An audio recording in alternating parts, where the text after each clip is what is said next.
ሰላም ጤና ይስጥልን ውድና የተከበራችሁ የዩቲዩብ ቤተሰቦቼ እንዴት ናችሁ? ሰላም ናችሁ ወይ? እኔ ያለው እግዚአብሔር ይመስገን እጅግ በጣም ደህና ነኝ። ሁላችሁም በያላችሁበት የእግዚአብሔር ሰላም ይብዛላችሁ። መላው የክርስትና እምነት ተከታዮች በጠቅላላ እንኳን ለሰሙነ ሕማማት በሰላም አደረሳችሁ። እችን ሳምንት እግዚአብሔር በሰላም አስፈጽሞ ለብርሃነ ትንሣኤው ያድርሰን።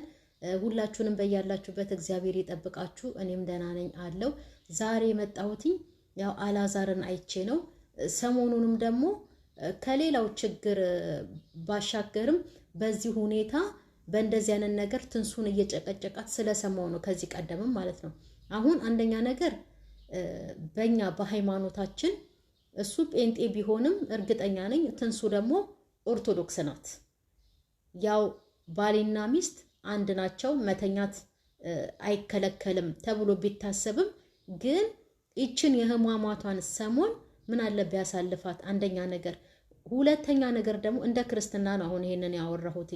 ሁሉን ማድረግ ባይቻል ማለት ነው ይችን 5ቷን ቀን ታክሶ ባልና ሚስት ተለያይተው እንደውም በመሬት ላይ ነው የሚባለው፣ በመሬት ላይ ተኝተው ይችን 5ቷን ቀን የጌታ ሕማማቱን እያሰቡ ማሳለፍ እንደሚቻል ነው አባቶቻችንንም የሚያስተምሩን። እሱ እንግዲህ ሃይማኖቱ ጴንጤ ቢሆንም ትንሱ ኦርቶዶክስ ናት። ይሄንን ነገር ታውቃለች። እንደው ይሄ ነገር እንኳን ባይሆን ማለት ነው አሁን ይች ልጅ እንግዲህ እኛ ጾም ነው ብለን እናስበው፣ እንደገና ደግሞ ሕማማትም ነው ብለን እናስበው። ከዚህም ባሻገር ደግሞ ማለት ነው ይች ልጅ ታማለች፣ ደም እየፈሰሳት ነው። በዚህ ሁኔታ ውስጥ እያለች አብረሽኝ ካልተኛሽ እያለ ከባለፈው ዛሬ 2ኛ ቀኑ ነው ሲናገራት ማለት ነው። ዛሬ 2ኛ ቀኑ ነው በዚህ ነገር ሲጨቀጭቃት። እንደው መነጋገርም ካለባቸው ማለት ነው መነጋገርም ካለባቸው እንደው እንደዚህ አይነት ጉዳይን በውስጥ ቢያረጉት የእውነት እኛ እንደው የእውነቴን ነው። በዚህ ሰዓት በዚህ ሳምንት እንደው ምንም አልናገርም ዝም ልበል እንደው አስችለኝ ብዬ ነበረ፣ ግን አያስችልም፣ ማለፍ አይቻልም። እና ያለን መናገራችን አይቀርም። እና ይሄንን ርዕስ አድርጎ ደግሞ መምጣቱ እሱ በጣም ገርሞኛል። የእውነቴን ነው በጣም እንዴ። ጾሙም ይቅር ሕማማቱም ይቅር፣ እሺ ችግር የለውም። እኛ ባናስበው እሱ በሁሉ የታሰበ አምላክ ነው። ግን ይቺ ልጅ አሁን አሟታል። በዛ ላይ እርጉዝ ናት አይደል እንዴ? እንደሚባለውም እንደውም አንድ ሴት ከእርግዝናዋ ወራት ጀምሮ እስከምትወልድ ድረስ ባሏ ባይገናኛት ተብሎ ነው የሚታሰበው። ምክንያቱም እንግዲህ ውስጥ ያለው ጽንስ ነው። እንግዲህ እኔ አላቅም፣ የምር ባይሆን ነው ደስ የሚለው። አሁን ግን ዋናው ነገሩ ልጅቷ ታማለች። በዛ ላይ ደም እየፈሰሳት ነው። ደም እየፈሰሰሽ ነይና አብረሽኝ ካልተኛሽ ካልሆነ ሌላ ሴት ጋራ እሄዳለሁ ብሎ እንደዚህ አይነት ሐሳብ ማምጣት ይሄ የተመታ ልጅ ነው። እውነቴን ነው። ምን አይነት የምን የዲያብሎስ ሐሳብ ነው እያመጣ ሚስቱን የሚያስጨንቃት? ወይስ ምን ሆኖ ነው እንዴ? እንደገና ደግሞ እንደዚህ አይነት ነገር ምን አለ ከካሜራ ጀርባ ቢያደርጉት ምን አለበት? እንደዚህ አይነት ነገር ይዘው እየመጡ እኛንም ክፉ ባያናግሩን፣ ክፉ ባያጽፉን። እኔ ወጥቼ ልናገር እንጂ በእንደዚህ አይነት በዚህ ጥያቄው በጣም ብዙ ሰው ተቃውሞት ማለት ነው ያልጻፈለት ሰው የለም። እና በጣም የሚገርም ሰው ነው። አሁን ባይደረግስ ቢቀርስ ምን አቅፋት ለመተኛት እንደውም እንክብካቤ የሚያስፈልጋት እኮ ጊዜ ላይ ነው ያለችው ትንሣኤ ማለት ነው። እንደዛ ያ ሁሉ ደም ፈሷ እንደዛ ተጥለቅልቃ ባለፈው እንደውም እግዚአብሔርን አመስግኖ ማለት ነው። የእውነት አንዳንዴ እንደው እኔ ያለ ማስተዋል ነው ልበል ወይ ይሄ በቃ ቸልተኝነት ነው። ዝም ብሎ ልቅ ሆኖ ያደገ እኮ እንደዚህ ነው። በቃ ቸልተኝነት ያበዛል። ምንም አይመስለውም፣ ስለ ሰው ህይወት ምንም አይመስለውም። ልጅቷ እንደዛ ጥፍጥፍ ብላ ተኝታ ደምም እየፈሰሳት አደጋ ውስጥ ናት፣ ታማሚ ናት። በዛ ላይ ይሄን ነገር ለምንድን ነው ሐኪሙ እንዳትንቀሳቀሽ ያላት? በጣም ትልቅ ተጽዕኖ ስለሚያመጣባት በህይወቷ ላይ። ጽንሱ ደግሞ ትንሽ አይደለም፣ የ2 ወር የ3 ወር አይደለም፣ ያደገ ጽንስ ነው። ቢያንስ የ6 ወር ምናምን እንደዛ አካባቢ ይሆነዋል። ይሄ ነገር በጣም አደጋ አለው። እንደው ይቺ ልጅን አሁን ነካክቶ እንደ ካልተኛውሽ አብረሽኛው ይሄ እንደዚህ ይሄ ጥያቄ ራሱ እኮ በጣም የሚከብድ እኮ ነው። በጣም አብረሽኝ ካልተኛሽ ሴት ጋር ይሄዳለሁ እንዴት እንደዚህ ይባላል? ነውር አይደል እንዴ? ነውርን የማያውቁ እናትና ልጅ ዘንድሮ ከየት እንደመጡብን እኔ አላውቅም። እውነት እናትየው ደግሞ እሄዳለሁ ካለች ይኸው ወር ሊሞላት ነው። አመት ባሉም ደረሰ ሳትሄድ ማለት ነው።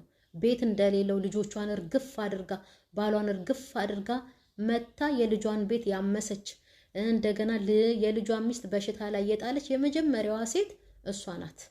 እውነቴን ነው። እና አላዛር በጣም የሚያሳዝን ማስተዋል የተሳነው እኔ ምን ብዬ ደግሞ እንደው ማሰብም አለበት እንጂ እንኳን እሱ እኛ ራሳችን እኮ ትንሳኤን ተረድተናት እንደው እግዚአብሔር እንደው ጽንሱን አጠንክሮላት በሰላም ይገላግላት ብለን እኮ ምንመኝ ሰው ነን እኮ ሁላችንም አይደል እንዴ? ግን እሱ በዚህ ደረጃ እሱ ያሳሰበው ጊዜያዊ ስሜቱ ነው። እሱ ያሳሰበው ዛሬ የ5 ደቂቃው ነው። የልጅቷ ህይወት አላሳሰበውም። ደም እየፈሰሳት እንደገና ምን አይነት ሰውነት ኖሮት ነው ከሷ ጋርስ የሚተኛው? የህማማቱ ነገር ይቅር፣ ይቺ ሳምንት ትቅርሽ። ግን እንዴት ደም እየፈሰሳት በምን ኃይሉ በምን ጉልበቱ ነው በየትኛው ሰውነቱ ነው ታዞለት ልጅቷን የሚነካካት የሚገናኛት?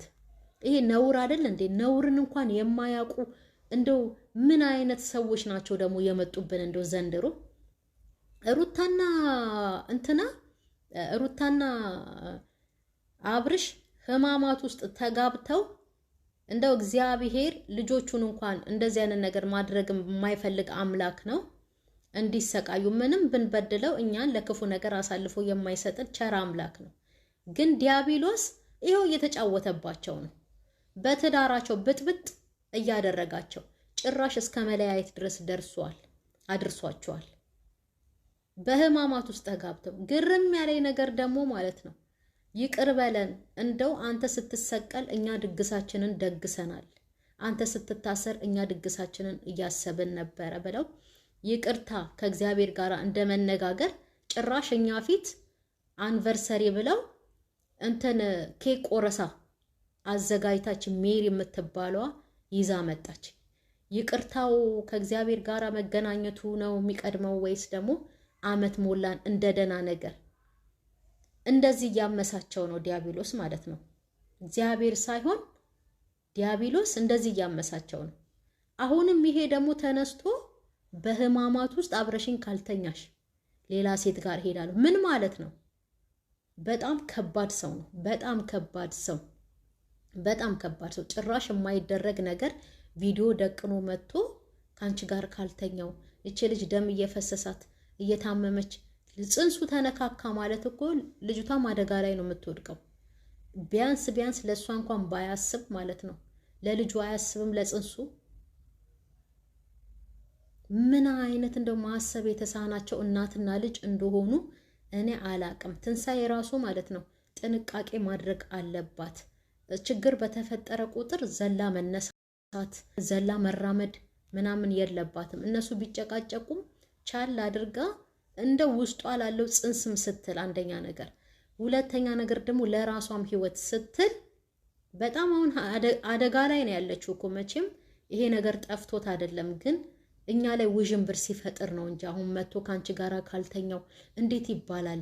ምን አይነት የወረደ አስተሳሰብ ነው ይዞ የመጣብን? ምን አይነት የወረዱ ናቸው እናትና ልጅ? እንዴት እንደዚህ ይባላል እንዴ? ይህ የባልና የሚስት ጉዳይ ነው አይደል እንዴ? ካሜራ አጥፍቶ ከካሜራ ጀርባ በስነ ስርዓቱ ልጅቷን አያናግራትም? የሩታና የአብርሽ ህይወት በዚህ ምክንያት ነው የተበጠበጠው። ባልሽን አስብ የምትሉ አላችሁ እንዴ? የሩታና የአብርሽ ጉዳይ በሴት ጉዳይ በውሸት ወሬ ነው እዚህ የደረሰው። ይሄ ደግሞ አሁን ደም እየፈሰሳት ካልተገናኘውሽ እያላት እኮ ነው። እንዴት ይሆናል እንደዛ? ሪል አነጋገሩ ይሄ ነው በቃ ትክክለኛው። አብረን እንተኛ፣ አንቺ ጋር የምፈልገውን ካላገኘው ሌላ ሴት ጋር እሄዳለሁ እኮ ነው። ይቺ ልጅ ደም እየፈሰሳት በቋፍ ሆና ማለት ነው። እንዴት ነው አብሯት የሚተኛው? ይሄንን መረዳት ያቅተዋል እሷ እምቢ ስላለችው ህይወቷ እንደ አብርሃምና እንደ እንትና ይሆናል? እንደ ሩታ ይሆናል? አይሆንም በጭራሽ። እንዴ ታማለች እኮ ልጅቷ እኮ እግዚአብሔር ደግፏት ያለች ልጅ እኮ ነው።